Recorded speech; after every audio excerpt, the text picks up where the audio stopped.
Morning and welcome to all. Here we are learning the subject International Banking and Finance. In this subject, we are going to learn chapter number 2. In this chapter, we will study about what are the advantages of Bretton Woods system and what are the disadvantages of Bretton Woods system. Advantages of Bretton Woods system. आता आपण Brayton woods सिस्टमचे कोणते कोणते फायदे झाले ते इथे पाहणार आहोत. The first one, overcome the problem of maintaining gold reserve. Advantages of Bretton Woods system was that the member countries had to maintain only the reserve of dollar, which helped them in overcoming the problem of maintaining gold reserve. मुळात gold exchange standard मध्ये gold reserve करावं लागत होतं किंवा सोन्याचा साठा maintain करावा लागत होता. पण पहिलं महायुद्ध आणि दुसऱ्या महायुद्धाचे जे काही इफेक्ट झाले त्यामुळे सोन्याचे साठे मेंटेन करणं कठीण व्हायला लागलं आणि म्हणून ब्रेटन वूड या ठिकाणी जी कॉन्फरन्स झाली त्या कॉन्फरन्समध्ये गोल्ड बरोबरच डॉलरला सुद्धा रिझर्व म्हणून मान्यता देण्यात आली आणि त्यामुळे गोल्ड रिझर्व मधल्या ज्या समस्या आहेत त्या इथे टाळता यायला लागल्या. दुसरा ऍडव्हान्टेज आहे interest on dollar reserve. Countries could also earn interest on their dollar reserve unlike the gold reserve system. Gold exchange system मध्ये गोल्ड रिझर्व मेंटेन करत होत्या, बँका स्वतःकडे गोल्ड रिझर्व ठेवत होते, पण त्या गोल्डवर त्यांना व्याज देता येत नव्हतं. पण गोल्ड रिझर्व बरोबरच डॉलरला रिझर्वची मान्यता मिळाल्यानंतर ज्या वेळेला डॉलर बँकेत डिपॉझिट केले जायला लागले तर डॉलरवर व्याज मिळायला लागलं. तिसरा फायदा आहे security. Bretton Woods system sought to secure the advantages of gold standard without disadvantages. म्हणजे ब्रेटन वूड्स सिस्टममुळे गोल्ड स्टँडर्डचे जे ऍडव्हान्टेजेस मिळाले पण डिसएडव्हान्टेजेस मात्र येथे टाळता यायला लागले. Fourth one, compromise between polar alternatives. Thus, a compromise was sought between polar alternative of either freely floating or irrevocable fixed rate. म्हणजे एकतर जागतिक एक्सचेंज रेट हा फिक्स असावा की फ्लक्च्युएटिंग असावा याविषयी दोन विचार प्रवाह होते की फिक्स असण्याचे काही फायदे होते, फ्लक्च्युएटिंग असण्याचे सुद्धा काही फायदे होते. फिक्स असण्याचे तोटे होते, फ्लक्च्युएटिंगचे सुद्धा तोटे होते. तर अशा प्रकारे हे कॉम्प्रोमाइज आहे, sort between polar alternative of either freely floating और इरिवोकेबल फिक्स ऍसेट. म्हणजे फ्लोटिंग आणि फिक्स हे जे दोन ध्रुव आहेत त्या दोन ध्रुवातला हा सुवर्ण मध्य होता ब्रेटन वूड्स सिस्टमची कॉन्फरन्स जी आहे ती.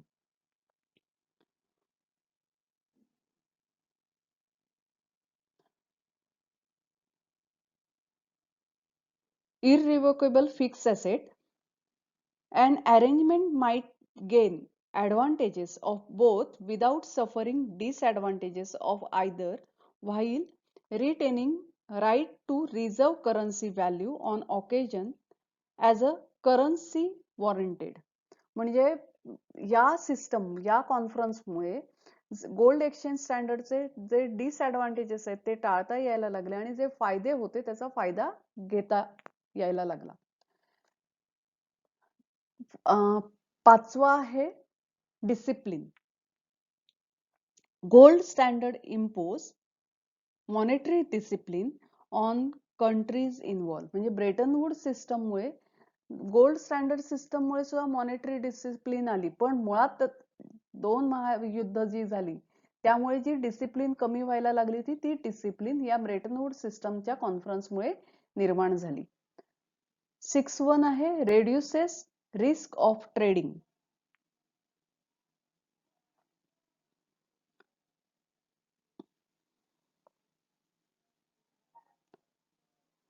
Gold standard maintain fixed exchange rate. Fixed exchange rate were seen as desirable because they reduces risk of trading with other countries. लक्षात घ्या की ज्या वेळेला एक्सचेंज रेट फिक्स असतो त्यावेळेला ट्रेडिंग मधली म्हणजे व्यापारातल्या रिस्क कमी होतात. कारण एक्सचेंज रेट फ्लक्च्युएटिंग असेल तर व्यापारामध्ये रिस्क निर्माण होते. मग ती ऍडव्हर्स असेल किंवा म्हणजे उदाहरणार्थ सांगायचं झालं तर समजा $1 बरोबर 50 रुपये आहे आणि हा जर फिक्स रेट असेल तर एक्सपोर्ट इम्पोर्ट करताना कोणतीही समस्या येणार नाही. पण तोच जर फ्लक्च्युएटिंग असेल, जर $1 बरोबर 50 रुपये आहे, तो उद्या समजा $1 बरोबर 60 रुपये झाला, तर एका डॉलरसाठी 60 रुपये द्यावे लागतात. म्हणजे 10 रुपये एक्स्ट्रा द्यावे लागतात. ही जी रिस्क आहे, ही रिस्क या ब्रेटन वूड कॉन्फरन्समुळे कमी करण्यात यश मिळालं. However, a full return to the gold standard was not feasible. लक्षात घ्या, ब्रेटन वूड कॉन्फरन्स मध्ये जे ठरलं ते खरं म्हणजे गोल्ड एक्सचेंज स्टँडर्डच आहे, पण सोन्याबरोबर डॉलरला रिझर्व्हची मान्यता मिळाली आणि तो फिक्स एक्सचेंज रेटच होता. पण पूर्णपणे गोल्ड स्टँडर्डकडे आपण वळणं हे मात्र शक्य नव्हतं यामध्ये. आता लास्ट पॉइंट आहे faith in US dollar. United States had emerged from World War II as the strongest economy in the world. Unlike Europe and Japan, United States had experienced very little destruction on its own land because the strength of American economy, American dollar come to be fundamental money in international financial system. लक्षात घ्या, 2 महायुद्ध जी झाली ती दोन्ही महायुद्ध, पहिलं महायुद्ध आणि दुसरं महायुद्ध, या दोघांपैकी एकही युद्ध अमेरिकेच्या भूमीवर प्रत्यक्षात लढलं गेलं नाही किंवा अमेरिका यात पार्टिसिपेट झाली नव्हती. मुळात दुसऱ्या महायुद्धात अमेरिका अगदी शेवटला अमेरिकेने यात भाग घेतला की ज्या वेळेला आता निर्णायक वेळ आलेली आहे आणि अशा वेळेला अमेरिका या युद्धात शिरली आणि त्यामुळे अमेरिकेच्या भूमीवर हे कोणतीही दोन्ही महायुद्ध लढली गेली नव्हती आणि त्यामुळे अमेरिकेचं खूप कमी प्रमाणात नुकसान झालं होतं. मुळात अमेरिका हा एवढा मोठा देश आहे की तिथे नैसर्गिक साधन स्रोत खूप आहेत. तुम्हाला सगळ्यांनाच माहित असेल की अमेरिका हा पूर्वापार असलेला देश असं नाहीये. म्हणजे जसं की भारताला एक इतिहासाची परंपरा आहे की प्राचीन देश, असे अनेक प्राचीन देश आहेत. पण अमेरिकेची अवस्था अशी आहे की अमेरिकेमध्ये ब्रिटिश जाऊन सेटल झाले किंवा फ्रेंच गेले किंवा आफ्रिकेतली माणसं गेली. ही बाहेरच्या माणसांनी तिथल्या स्थानिक लोकांना संपवलं आणि त्यामुळे तिथली जी प्रॉपर लोकसंख्या आहे ती तिथल्या परिसराच्या तुलनेत फार कमी आहे. म्हणजे लोकसंख्या कमी आणि साधन सामग्री जास्त असा प्रकार असल्यामुळे अमेरिका हे एक जागतिक महासत्ता म्हणून या ब्रेटन वूड सिस्टम नंतर म्हणजे किंवा दुसऱ्या महायुद्धानंतर उदयास आलं. Because of strength of American economy, American dollar came to be fundamental money in international financial system. लक्षात घ्या की हे महासत्ता म्हणून अमेरिका उदयास आल्यामुळे डॉलरला आंतरराष्ट्रीय फायनान्शियल सिस्टम मध्ये एक महत्व म्हणजे रिझर्व्हचा जो मान्यता मिळाली हे त्यामागचं कारण होतं. एकतर खरं म्हणजे दुसऱ्या महायुद्धानंतर 2 महासत्ता उदयाला आल्या होत्या. एक होती अमेरिका आणि एक होती रशिया. पण अमेरिका आणि रशिया या दोघांमध्ये त्यांच्या ज्या इकॉनॉमी होत्या त्या पूर्णपणे भिन्न विचारसरणीच्या होत्या. अमेरिका ही कॅपिटलिस्ट इकॉनॉमी होती तर रशिया ही कम्युनिस्ट इकॉनॉमी होती. कॅपिटलिस्ट इकॉनॉमी असल्यामुळे भांडवलावरच भर असल्यामुळे या देशाची प्रगती खूप मोठ्या प्रमाणावर झाली होती. या देशात मुळात युद्धही लढलं गेलं नव्हतं. रशियाचं तसं नव्हतं. रशिया दुसऱ्या महायुद्धात रशियाने भाग घेतला होता. रशियाच्या भूमीवर ते युद्ध झालं होतं.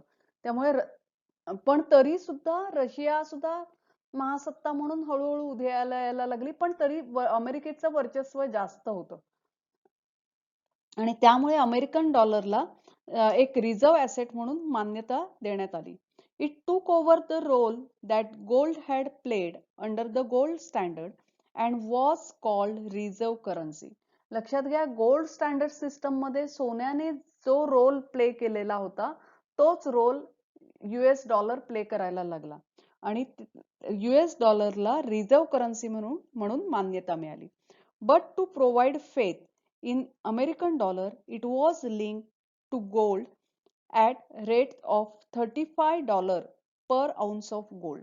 लक्षात घ्या की डॉलरमध्ये सगळ्या जगाचा विश्वास बसावा यासाठी डॉलरला सोन्याशी जोडण्यात आलं की $35 बरोबर 1 औंस सोनं. अमेरिकेची जी फेडरल रिझर्व्ह बँक होती त्या बँकेने मान्यता दिली की डॉलर हे आम्ही म्हणजे अनकंडिशनल गॅरंटी दिली की तुम्ही $35 दिलात की 1 औंस सोनं आम्ही तुम्हाला देऊ किंवा 1 औंस सोनं आणून दिलात तर त्या बदल्यात $35 देऊ. आणि त्यामुळेच डॉलरचा दर हा सोन्याशी लिंक करण्यात आला. Foreign government and central bank could exchange dollar for gold as its rate. आणि बाकीचे जे परदेशातले जे इतर देश होते तर ते त्यांचा सरकार असेल किंवा त्यांच्या बँका ह्या डॉलर आणि सोनं डॉलर देणं त्या बदल्यात सोनं घेणं किंवा सोनं देणं आणि त्या बदल्यात डॉलर घेणं असे व्यवहार करायला लागले. लास्ट ॲडव्हान्टेज आहे the benefit of Bretton Woods system where a significant expansion of international trade. आंतरराष्ट्रीय व्यापार वाढला यामुळे अँड इन्व्हेस्टमेंट पण वाढल्या as well as a notable macro economic performance. म्हणजे मॅक्रो इकॉनॉमीवर जाणवणे इतके बदल या ब्रेटन वूड्स सिस्टमच्या कॉन्फरन्समुळे घडून आले. पुढे आपण पाहणार आहोत disadvantages of Bretton Woods system. Disadvantages of Bretton Woods system. First आहे restriction on capital movement. Weaknesses of the system were capital movement restriction throughout the Bretton Woods years. Government needed to limit capital flow in order to have certain extent of control, as well as the fact that parities were only adjusted after speculative and financial crisis. लक्षात घ्या Brayton woods conference मध्ये exchange rate हा fix exchange रेटच ठरला गेला होता. Capital मुवमेंटवर restrictions घालण्यात आली. म्हणजे एका देशातनं दुसऱ्या देशात कॅपिटल मुवमेंटला परमिशन देण्यात आली नाही. आणि याचं कारण असं होतं की जर कॅपिटल मुवमेंटला परमिशन दिली असती तर त्याचा परिणाम एक्सचेंज रेटवर झाला असता. आणि तो टाळण्यासाठी म्हणून कॅपिटल मुवमेंटवर बंदी घालण्यात आली. पुढचं त्यांनी असं म्हटलंय की याचा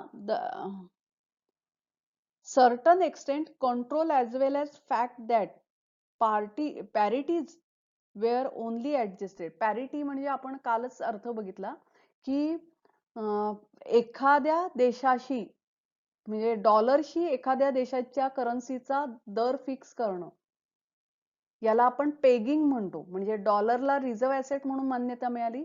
इंडियन रुपीची डॉलरमध्ये किंमत ठरवणं याला पेगिंग म्हणतो. पण डॉलर हा इतर सगळ्या देशांच्या करन्सी ज्या होत्या त्या डॉलरला जोडलेल्या होत्या. म्हणजे सगळ्यांचं पेगिंग डॉलरला होतं. तर dollar point of view it was parity. हे जे पॅरिटी वर जे कंट्रोल नियंत्रण ठेवणं आवश्यक होतं आणि हे नियंत्रण स्पेक्युलेशन किंवा फायनान्शियल क्रायसिस मुळात कॅपिटल मुवमेंटला परमिशन नव्हती. पण एक्सचेंज रेट स्थिर ठेवायचा असेल तर ती थोडीफार परमिशन देणं आवश्यक होतं. म्हणजे एखाद्या ठिकाणी स्पेक्युलेशन झाले म्हणजे सट्टेबाजी झाली किंवा फायनान्शियल क्रायसिस निर्माण झाल्यावरच त्या कॅपिटल मुवमेंटला परमिशन देण्यात यायला लागली. म्हणजे त्यासाठी कॅपिटल मुवमेंट होण्यासाठी स्पेक्युलेशन होणं किंवा फायनान्शियल क्रायसिस व्हायला हव्यात अशी अवस्था निर्माण झाली. Pressure on US dollar. Another negative aspect was the pressure of Bretton Woods puts on United States, which was not willing to supply the amount of gold the rest of the world demanded because the gold reserve declined and eroded the confidence in dollar. लक्षात घ्या की मुळात US डॉलरला reserve asset म्हणून मान्यता मिळाल्यानंतर सगळ्याच देशांना US dollar हवा झाला. जसं की प्रत्येक देश सोन्याचे साठे करायला लागले होते पहिल्या महायुद्धात किंवा दुसऱ्या महायुद्धात. कारण युद्धासाठी जो खर्च करायचा आहे त्यासाठी पैसा कुठून आणायचा? पैसा आणण्यासाठी सोनं हवं आणि जेवढा सोनं तेवढाच पैसा. किंवा युद्धाशी संबंधित कारखाने उभारायचे तर भांडवल हवं, पण हे भांडवल आणणार कुठे? तर सोनं हवं. म्हणून गोल्ड एक्सचेंज स्टँडर्ड मोडीत आलं. सेम प्रकार नंतर डॉलरच्या बाबतीत व्हायला लागला. प्रत्येक देश डॉलरचे साठे करायला लागले आणि त्यामुळे त्याचा निगेटिव्ह आस्पेक्ट की ब्रेटन वूड सिस्टम किंवा त्या कॉन्फरन्सचा निगेटिव्ह आस्पेक्ट काय की USA वर प्रेशर यायला लागलं, कारण प्रत्येकाला डॉलर देणं, तर तेवढे डॉलर द्यायचे असते तर तेवढे सोन्याचे साठे USA कडे असणं आवश्यक होतं. आणि मग त्याच्यानंतर USA was not willing to supply the amount of gold the rest of the world demanded. म्हणजे जेवढं किंवा सोनं दिलं तर त्या बदल्यात डॉलर देणं किंवा डॉलर दिला तर त्या बदल्यात सोनं देणं. मुळात इतर देशांनी डॉलर परत केले की सोनं देणं बांधिलकी होती. मग हे US डॉलर मात्र परत द्यायला तयार नव्हतं. Because the gold reserve decline. लक्षात घ्या, USA चे सुद्धा गोल्ड रिझर्व्ह डिक्लाइन व्हायला लागले, कारण जसं डॉलर दिल्यानंतर सोनं घ्या आणि सोनं दिल्यानंतर डॉलर द्या, तर त्यांचे व्यापार वाढायला लागले किंवा त्यांना प्रत्येक वेळेला डॉलर बाहेर जायला लागला आणि सोन्याचे साठे मात्र कमी व्हायला लागले. आणि याचा परिणाम असा झाला की जागतिक इतर जे देश होते त्या देशांचा डॉलरवरचा विश्वास कमी व्हायला लागला. Third one, there was no enough gold available to allow people to buy all the new goods and services that could be produced. लक्षात घ्या, इम्पोर्ट करायचं असेल USA ला तर साहजिकच आहे त्यांना डॉलर बाहेर देणं आवश्यक होतं. तर अमेरिकेतल्या लोकांना खरेदी विक्री करण्यासाठी पैसा डॉलर द्यायचा असेल तर सोनं पण उपलब्ध असायला हवं, कारण जेवढं सोनं तेवढंच ते डॉलर छापू शकत होते. तर no enough gold was available, कारण सोनं बाहेर दिलं जात होतं आणि त्यामुळे पुरेसं सोनं उपलब्ध नव्हतं. to buy new goods and services that could be produced, and the gold that was available was mainly located in Soviet Union. लक्षात घ्या, रशियामध्ये सोन्याच्या खाणी जास्त होत्या. अमेरिकेत सोन्याच्या खाणी आहेत पण त्या कमी आहेत. अमेरिकेला सोनं विकतच घ्यावं लागत होतं आणि हा सुद्धा हे एक त्यामागचं कारण होतं. A cold war enemy of United States and Western Europe and in South Africa, whose policy of apartheid was strongly condemned by United States and Western European countries. लक्षात घ्या, या मुळात रशियाकडे सोन्याचे साठे खूप होते आणि डॉलरला मान्यता होती रिझर्व्ह ॲसेट म्हणून. तर अमेरिकेकडे डॉलर परत केल्यानंतर सोनं देण्यासाठी सोनं उपलब्ध असायला हवं. ते सोन्याचे साठे कमी व्हायला लागल्यामुळे अमेरिकेवर प्रेशर यायला लागलं आणि मुळात रशियाकडे स्वतः सोन्याच्या खाणी असल्यामुळे रशिया सुद्धा एक जागतिक महासत्ता म्हणून उदयास आली होती. अमेरिकेच्या बाबतीत मी जसं मगाशीच तुम्हाला सांगितलं की ब्रिटन वगैरे हे जे देश होते त्या देशातल्या लोकांना, म्हणजे जसं की ब्रिटिशांची आपल्याकडे वसाहत होती, ब्रिटिश आपल्यावर राज्य करत होते.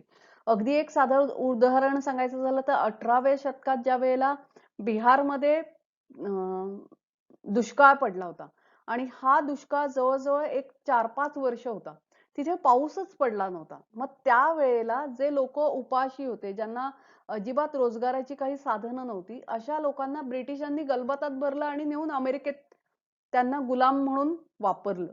म्हणजे ब्रिटिश तिथे गेले, तिथे त्यांनी शेती करण्यासाठी या गुलामांचा उपयोग केला आणि त्यामुळे वर्णद्वेष, म्हणजे मुळात ब्रिटिश लोक गोरे, आपण बाकीचे जे इंडियन किंवा आफ्रिकन तर अधिक खूपच काळे, तर हा जो वर्णद्वेष तिथे होता आणि त्या वर्णद्वेषामुळे अमेरिका हे स्वतःला उच्चवर्णीय समजतात, स्वतः आपण गौरवर्णीय आहोत, उच्च आहोत. तर आफ्रिका किंवा असे जे कृष्णवर्णीय जे देश होते त्यांचा अमेरिकेला विरोध होता आणि ते सुद्धा एक वाढायला लागलं आणि त्यामुळे दोन महासत्ता जगामध्ये उदयास आल्या आणि ह्या दोन महासत्तामध्ये कोल्ड वॉर वर्ल्ड वॉर असं म्हणतो. कोल्ड वॉर म्हणजे काय आपण शीतयुद्ध. शीतयुद्ध याचा अर्थ असा की प्रत्यक्षात युद्ध नाही झालं, पण अमेरिकेने एक अणुबॉम्बची चाचणी केली तर रशिया 2 करायचं, रशियाने 2 केलं की अमेरिका 4 करायचं. हे आपापसात स्वतःचं सामर्थ्य वाढवण्याचे प्रयत्न आणि स्वतः जगावर महासत्ता म्हणून एक दरारा निर्माण करण्याचे प्रयत्न हे या 2 देशांमध्ये होत होते आणि हे ब्रेटन वूड कॉन्फरन्सचा हा एक डिसएडवांटेज आहे. Last one, the success of Bretton Woods system was essentially based on unconditional supply of US dollar. However, US dollar could not do it for long time as it was still under the gold system of gold standard. लक्षात घ्या, Bretton Wood conference, Bretton Wood system हे जे आपण म्हणतो हे काही वेगळं system आहे असं नाही. मुळात त्या गोल्ड एक्सचेंज सिस्टमच होता. फक्त थोडासा फरक काय होता की सोन्याबरोबर डॉलरला परमिशन मिळालेली होती. मुळात गोल्ड एक्सचेंज सिस्टम मध्ये जेवढा साठा तेवढे तुम्ही करन्सी छापू शकता, सेम सगळं त्याच पद्धतीने चाललं होतं. पण तुमच्याकडे सोनं नाहीये तर तुम्ही डॉलर ठेवू शकता रिझर्व्ह ऍसेट म्हणून, ही मान्यता होती. आणि हे जे unconditional supply of dollar by US म्हणजे अमेरिका, तुम्ही जेवढं सोनं द्याल तेवढं आम्ही डॉलर सप्लाय करत राहू, हे काही अमेरिकेला शेवटपर्यंत शक्य नाही झालं. US dollar could not do it for long time as it was still under the system of gold standard. कारण मुळात हे गोल्ड स्टँडर्ड सिस्टमच होतं, फक्त त्याला एक सप्लिमेंट होती. आणि अशा प्रकारे ब्रेटन वूड सिस्टमचे तोटे आपण बघितले. पुढच्या लेक्चरमध्ये आपण बघणार आहोत reasons for failure of Bretton Wood system आणि नेक्सियन शॉक हा काय प्रकार आहे. लक्षात घ्या विद्यार्थी मित्रांनो, नेक्सियन शॉकवर तुम्हाला शॉर्ट नोट्स विचारल्या जातात आणि Bretton Wood reasons for failure of Bretton Wood system सुद्धा विचारलं जातं. त्या दृष्टीने पुढचं लेक्चर खूप महत्वाचं आहे. तर पुन्हा भेटूया आपण उद्याच्या लेक्चरमध्ये. धन्यवाद.